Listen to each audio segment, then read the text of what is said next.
And those were his decisions. I'm sure he called me and said, "What do you think about this? What do you think about that?" But those were his decisions, and I think they were excellent pairings Yeah. for our story.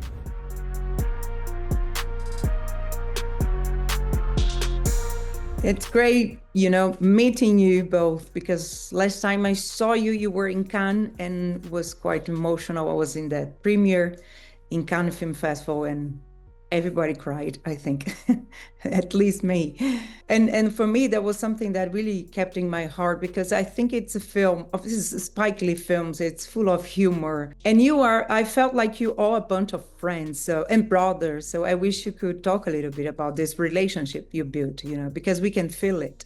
Well, on the page, the relationship was well drawn, but I think as we worked together, we kind of filled in a lot of the spaces in a way that was unexpected. Right. We talked, what was really exciting in working with Denzel and Spike, the ways in which they dig down into the history that's not on the page and the things that we don't see prior to the cameras rolling, prior to the story beginning.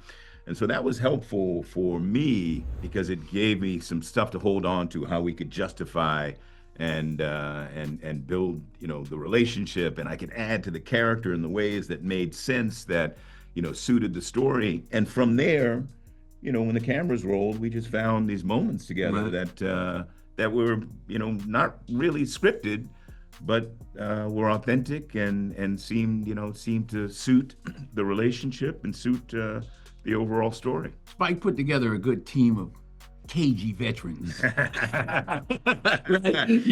Wendell and Michael Potts and That's Jeff right. and I. That's right. And those were his decisions. I'm sure he called me and said, "What do you think about this? What do you think about that?" But those were his decisions, and I think they were excellent pairings Yeah. for our story. There's this moral dilemma, and I really like the relationship between you both. Denzel, you worked so hard to get there. Like you're not just like a rich guy, spoiled guy. We are with you. We know you work so hard, but at the same time, you are looking, to your family, your friend.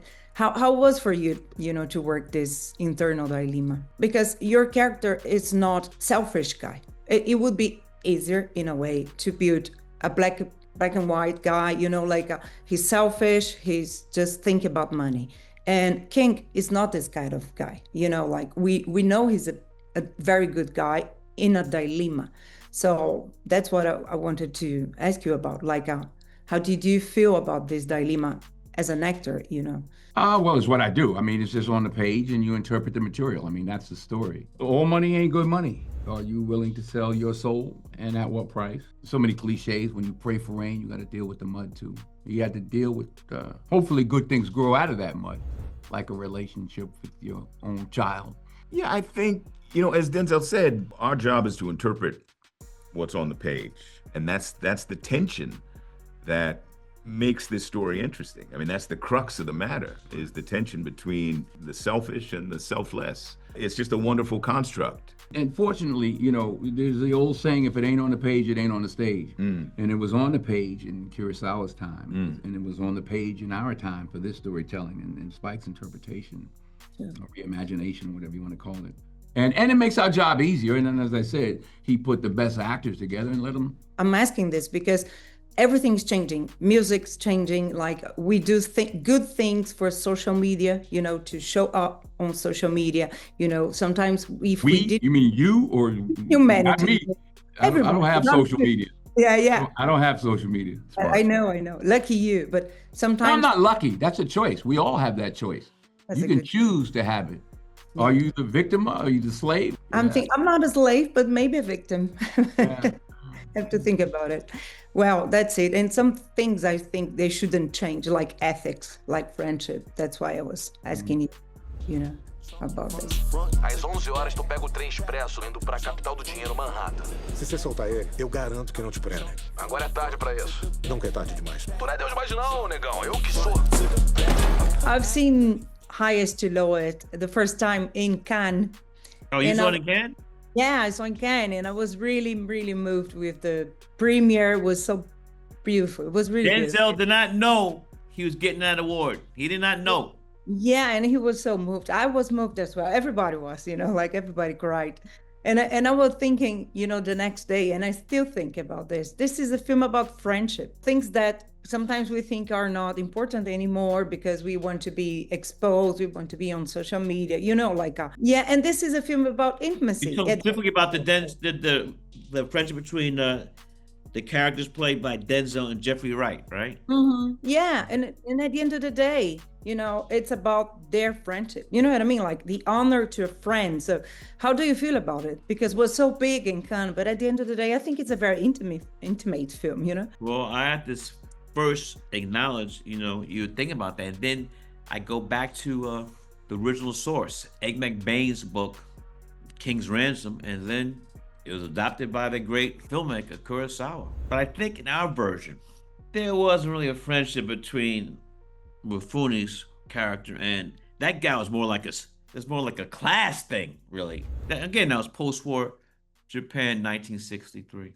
So we put more of the friendship in this version of the film. It's more contemporary, isn't Yes. it? Like, because Kurosawa takes time in the Japan, post-war 1963. It's a different world now. But at the In same fact, I time, just thought about looking at you. Denzel's new film is with the director. You know what I'm talking about, right? This new film is with the Brazilian director that did City of God. it's with Fernando Meirelles. I don't know Yes, the that's name. Denzel's new film. And I really love this combination because Denzel is such a great actor and Fernando likes to direct also opera, really, like opera and big stage. So I think he's such a Shakespearean actor. I want to see this meeting. Yeah, I really do. But at the same time, I love when you meet Denzel. 19 years since Inside Man. It was Denzel who invited you, who called you to the Yes, project. yes. He called me up and said, I got a script. I'll send it to you FedEx. And before I hung up the phone, I knew I was doing this film, not even knowing what it was. Why do you think he called you? Love and Trust. And it takes place in New York City. I'm not gonna leave that out. Again, love and trust. It's a friendship thing. But I love the way you film New York. People in Cannes were saying it. Nobody films New York like you. And you mentioned Scorsese, but I think it's a different way of filming New York. Well, let's say differently, but I wouldn't leave out my the late great St. Lumet. I mean, his New York films, Dog Afternoon, Network. I'm glad people are saying that, but I'm not going to say that. I mean, other great films have not been done in New York City too. You filmed so many great stories. What still inspires you? Why do you still make films? I'm a tenured professor of film at New York University where I went. And the first day of class, I say that majority of the people on this earth go at their grave having worked at a job they hated. And if you can make a living doing what you love. I agree with you. I still think of why do I still talk about films and, want to tell people. Because you love cinema. That's the point. Eu me meti nisso sozinho, eu vou sair dessa sozinho. Cadê o dinheiro, mano? Eu tô com ferro bem aqui e não faz nada por engano. Qual?